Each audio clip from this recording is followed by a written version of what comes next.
at a covered partner meeting, that Nigerian lady I was praying for you? Oh, And I Remember you home, called you me guys- on the phone on the way back? yeah. That was crazy. Yeah, let's Yes. have a little discussion up here while we're waiting for dinner. Yes, hi. This is Janice rolling. Janice. This is Oh, okay. this feel is like you've been- Oz. This is Oz behind the curtain of Woodland Hills. Oh, great. Do not look behind the curtain. I think I've been the foolish one to confound the wise. It has worked that Feels way like- too. Yeah. She is often confounding. I will testify to that. So what's really weird is Jess is like the most Spock-like female I've ever met in my life. Honestly, I think she's on the spectrum. Got a little tissue of autism, which is fine because I've got it too. So. So she's just like, she's very literal-minded, and just, you know, like you were a computer programmer, that's how you train and stuff. And then so she comes on staff. First she was on our board for a while, and you were fairly normal back then. But when as soon as she came on staff, she got all of a sudden she starts getting this vision, like weird stuff. And then some of it starts to kind of come into line, some things kind of come to pass. And it's just been real cool watching that. Yeah. She feels real stupid about it. Which is good because Yeah. if she came in and said, I have a word from God, I both would be kind of like, what's going on? But she's always like, oh, I'm just getting a picture, I don't know what it means, I feel so stupid. She apologizes a bunch of times. But we had some cool ones, I'm sure. That's true. It's a gift I call the curse. Because I really don't like it. I'm very logical. I don't think I'm Squawk-like, There you are. but I am logical, and everything needs to make sense. So when I And very literal. sometimes when, yes, that's true too. Sometimes when I'd see pictures, I was normal before where I wouldn't see things like that. They were very bothersome to me because I didn't know what they meant. So I hated them. I still do. But I've learned that I have to obey and speak them out. But I've also learned that having the prophetic gift, what was really important, being especially in a position of leadership too, what became even more important is that I turned them over to a group of a team that could help discern it, a community, that my job was to tell, my job wasn't to make it happen, my job wasn't to discern and say, this is for sure what it is. My job was always just to bring the message, and then it's the community that helps discern is this a message from God? Is this something we should pay attention to? Now being in the church system, I come across a lot of prophetic people, and I would say the thing that I probably bristle at is when there's that, thus saith the Lord, God told me. It's like, I get it. I can get some of those things where God told me something, and I feel like it's true, but I always remember that if Satan could disguise himself as an angel of light, a word could be the same. And then I say, thank God there's a community that has to discern it, and it's not up to me.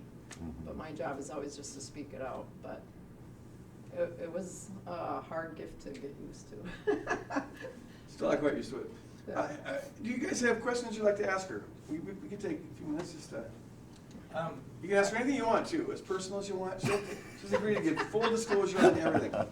So somebody just referred to you as the Oz behind the curtain. Uh-huh.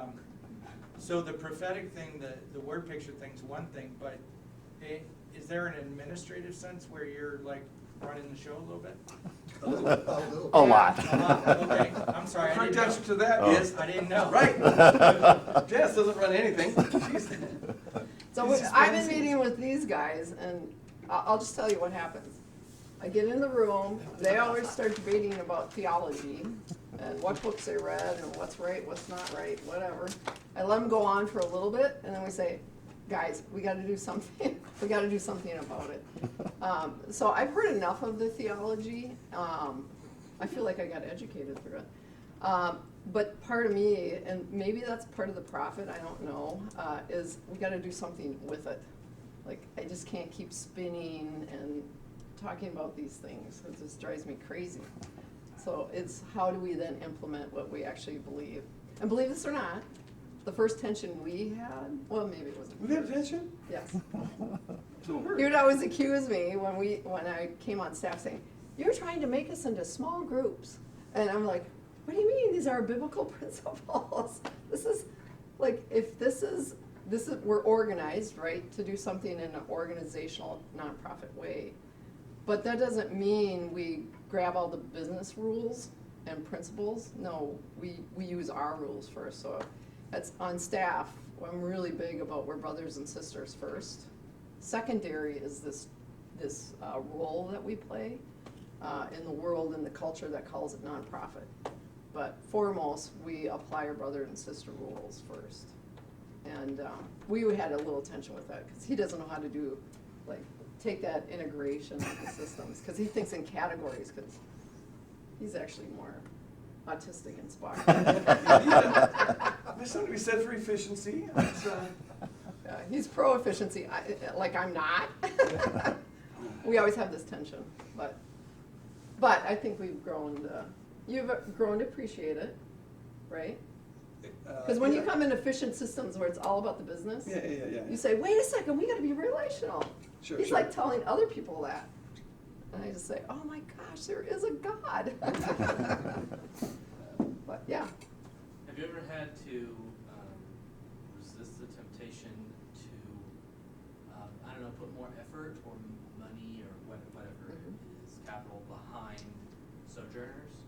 Or like that sort of, to kind of bend something that is kind of organic to your will, or pump it up, or, you know, kind of force it or make it more, you know? well, we have. I mean, you can't see it tangibly in physical things, but in all the HR power, I mean, his time, and his time is all sojourners. And then mine. Not all sojourners, but Well, I mean, of developing some of the teachings that we've done, like, we're not getting anything out of that. Meaning, we're not getting paid, like, they're not getting extra pay for that or anything. So there is already an HR bucket that's gone into that, which is a lot of dough.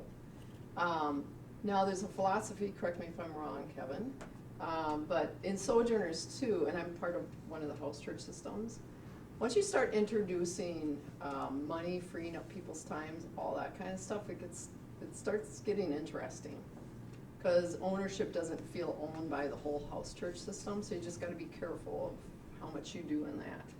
So you've gotta give enough so it can sustain. So I don't think we could have started without some of that freed up HR time, but then you don't want it to take over.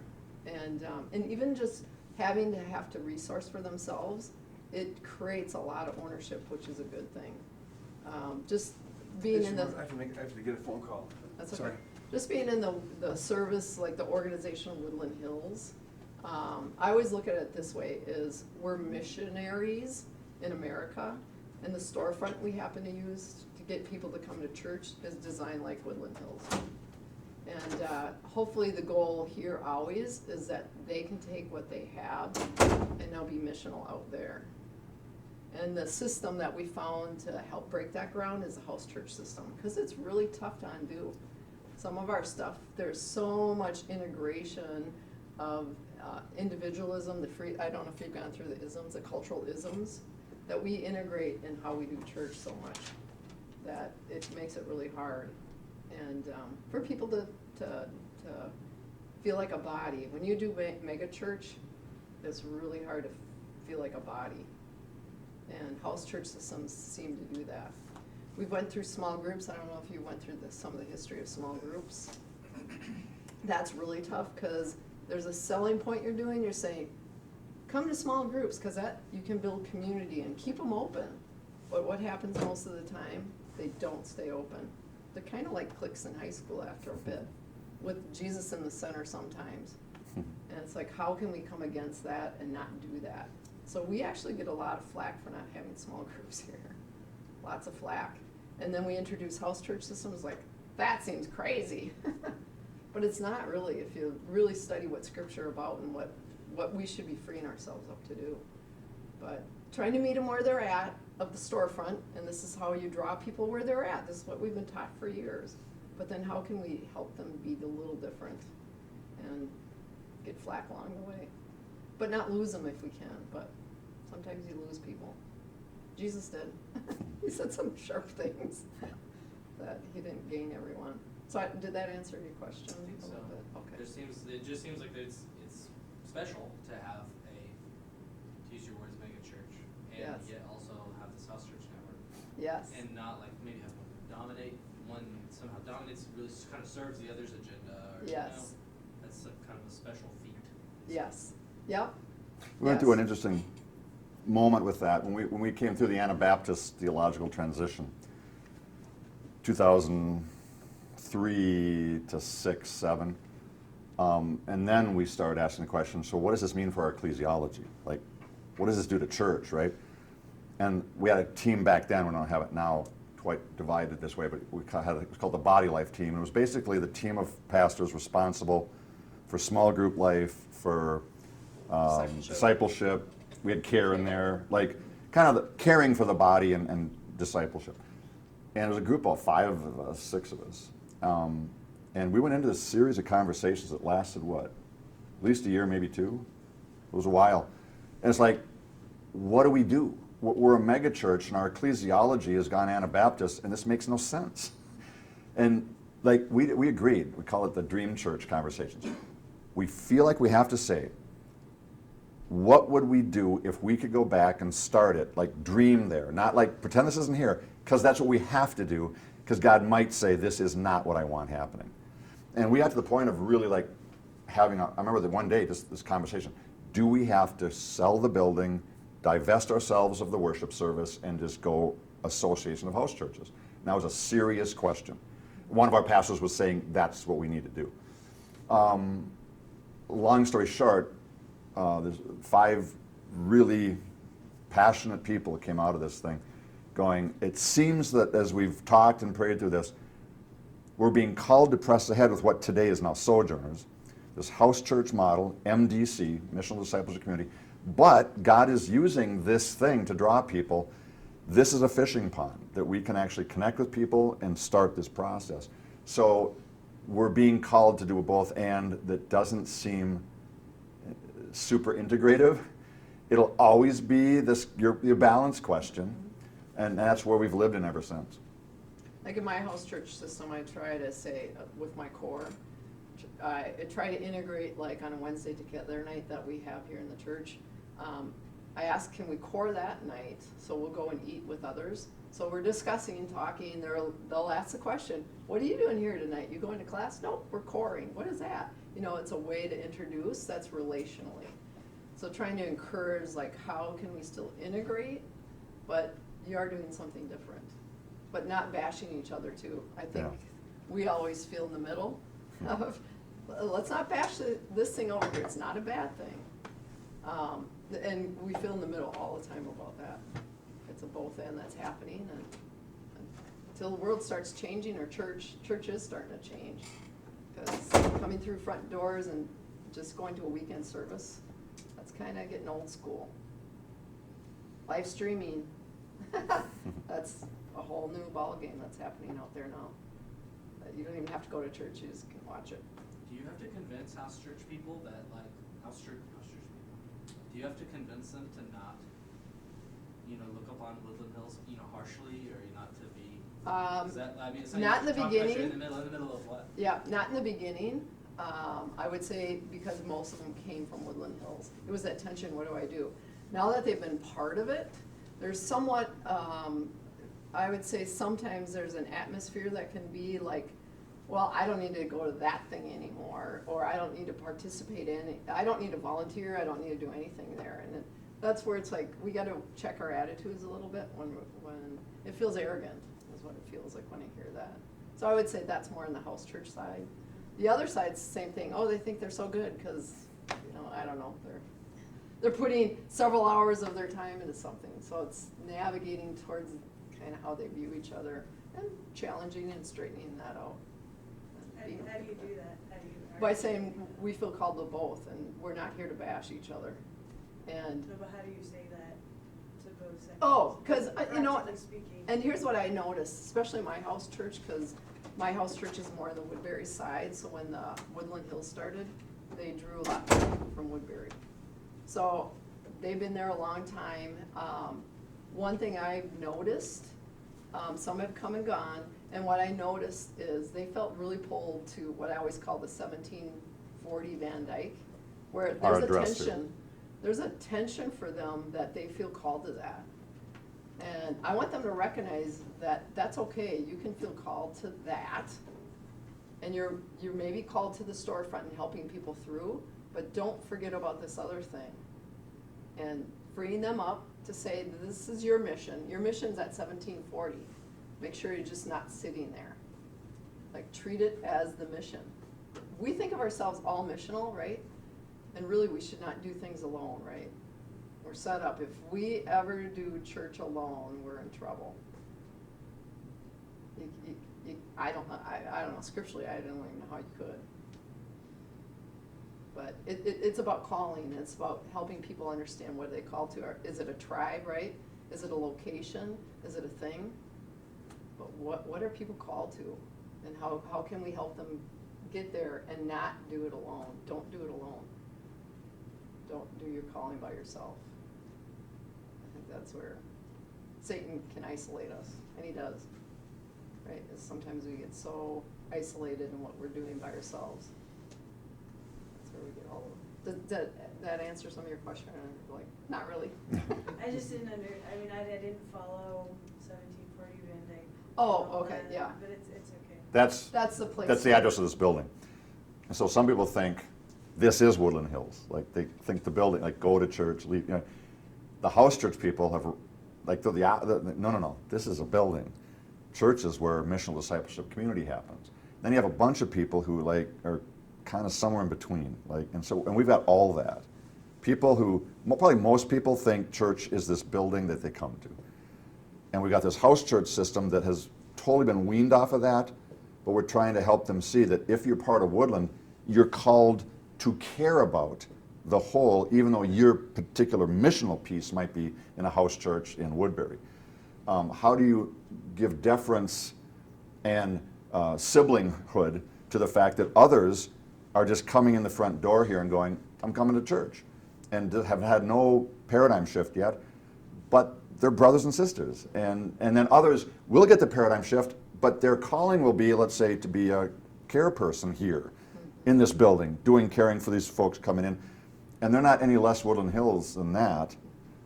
It's just a constant judgment mechanism we all have of whatever we're called to becomes kind of the center of the universe. And like, well, wouldn't it be nice if they, it's like, no. If we all get calling clear from God, deployed appropriately as little platoons, wherever we are, all the platoons, I'm using military analogy, but flipping it out, right? It's a war of love, not violence, against the world of warfare. But very, very military in that sense, that Jesus gets to tell me where I go, I don't. He gets to tell me who I partner with, I don't. It's not like who I like, it's who my brothers and sisters I'm called to be in that mission with. And if we take it that seriously, then all of us don't have time or luxury to be judging each other like, well, you're just at the building, you're not in the house church. It's like all that stuff that humans naturally tend to do. Yeah. So I'm curious, like you said, when you first got started getting words or pictures or whatever, Yeah. and you said you didn't really like it very much. Did kind of your perspective about it or maybe attitude about it kind of change once you started seeing some of the fruit of it? Yeah. She still doesn't like it. Well, yeah, it's actually a disturbing gift. I ignore it sometimes because I don't know what that means and just throw it away. But then it bothers me. But I would say actually it was even worse because when I came on the church, when I helped start Woodland Hills, there were some people that came from charismatic backgrounds. I didn't at all. I didn't even come from a church background. So I didn't even know those things existed. And I would be at some meetings and people would be talking about these weird things. Like, why are we wasting our time talking about this kind of stuff? Those were my thoughts. I didn't say it out loud. I'd say it internally. My husband's a psychologist. He would always say, God speaks to you in your dreams. Like, yeah, whatever. I don't even dream. I mean, I would make those remarks, have those thoughts. And that's what I refer to my normal life. That felt normal to me, and that's who I was when I joined the church. And actually, it was just, I don't know, maybe 6 months before I came on staff, and I didn't even know I was coming on staff. I was doing my secular job, and I was driving home from work when I had my first vision. And Again, it was an odd thing, I didn't know what it meant. I didn't even know what to call it a vision. I kind of ignored it, didn't think anything about it. Second day from work, same thing, saw this This all happens on a vision. Monday through Friday. Yeah, Monday through Friday, I kept getting pieces of this vision until like the third day I kind of got scared because I started recognizing I couldn't remember when I stopped, I couldn't remember if I took a right turn. Like I was kind of getting freaked out. And actually it was on the fourth day I had a office mate, and I told him, I said, gosh, I got this weird thing happening when I drive home from work. And I described what I was seeing, and he goes, well, maybe you should tell your church, because he knew I went to a church. He wasn't a believer. And I thought, oh, well, maybe, you know. And so then I went to one of the pastors saying, hey, this kind of thing's happening to me, and I'm seeing these things. And he's like, oh, I don't know. We should pray about it. I don't know. And nothing came of it. So I thought, well, it stopped bothering me. I don't care anymore. And then there was, for the first time, and gosh, we'd been maybe a couple of years in the making, where they were going to now form a board. Like, that's crazy, right? You should have a board in the beginning.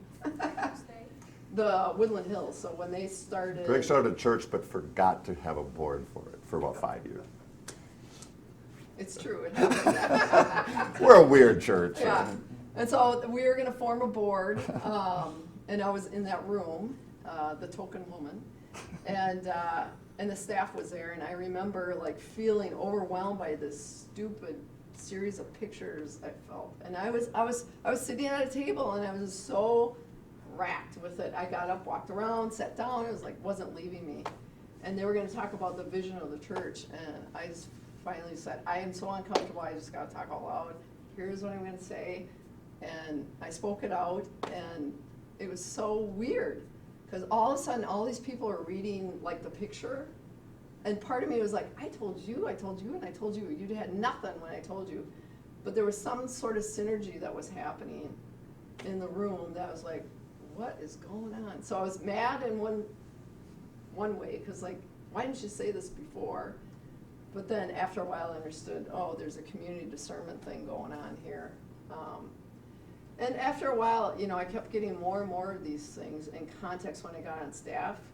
And actually, it was a tension between Greg and I for a bit, because, you know, sometimes people didn't know what the pictures meant. And I remember him saying, well, if you don't know what they mean, you shouldn't say them. It's like, you're the guru here.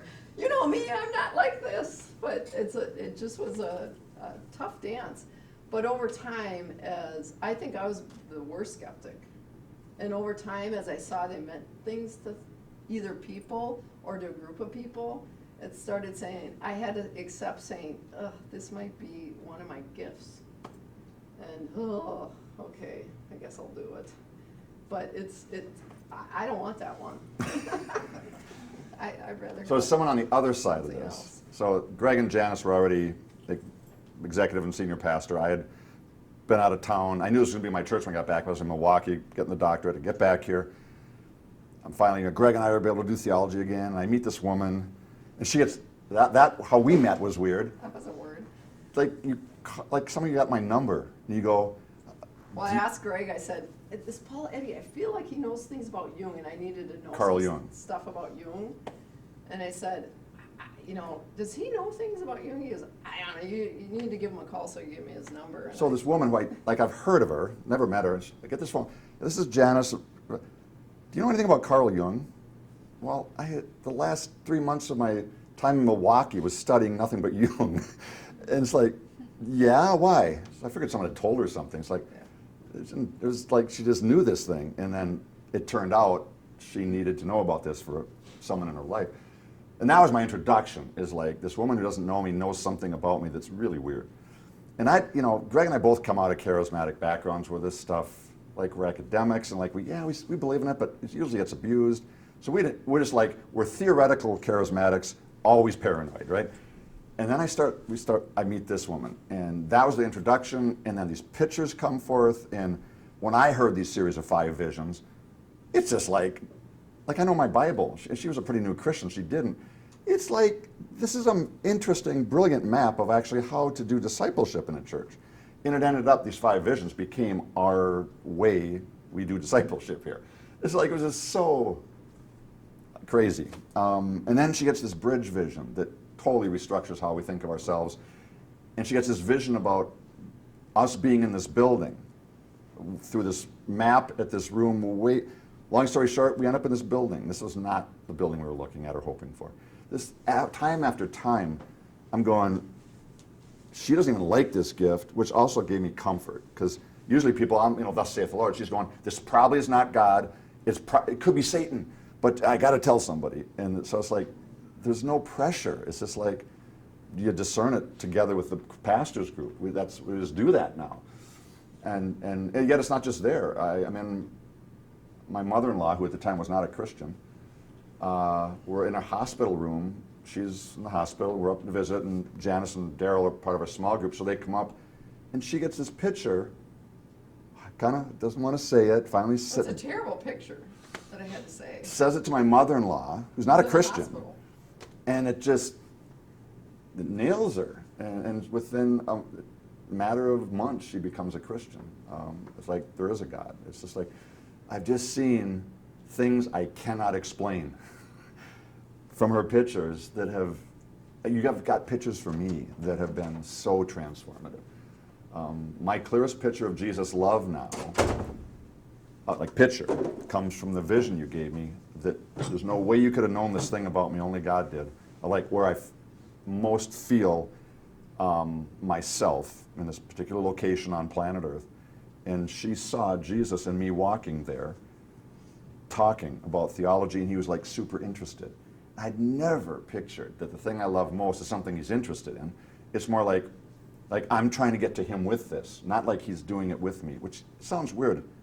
I actually believe in God, but I had that disappointed old man up there so much of the time. And that picture just has been an anchor for me of Jesus' presence and love in that which I love. And so it's been it's guided our church. We don't tell many people this because people think we're nuts, but we may be.